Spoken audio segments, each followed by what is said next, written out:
Hello everyone, I am Quick Physics, and today we're going to be talking about photon pair production. So let's get right into this.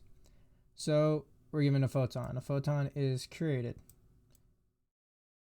So this photon is going to propagate through space until it is met with, for this example, we're going to say a lead block.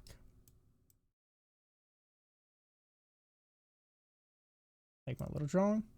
Once it meets this lead block, it will split into two different particles we have.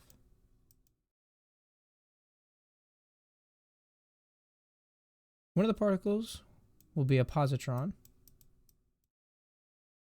and the other an electron. Now these two are considered pairs.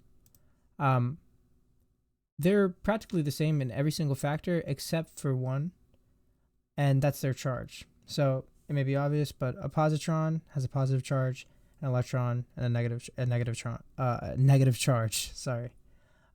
So these will cancel out their charges. And with this, they do have the same mass. Now, why is this important? So you may be asking, how is mass created here if we're coming from a photon, which doesn't have any mass?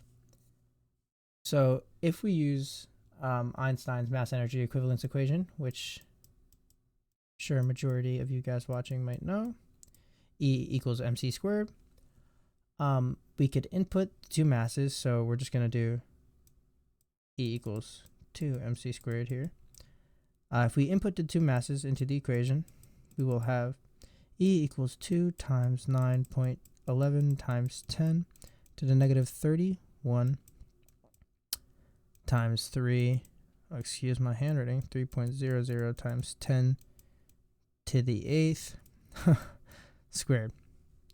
So you input that into your calculator and you should get an answer around 1.639, and for the sake of rounding, 7 times 10 to the negative 13 joules.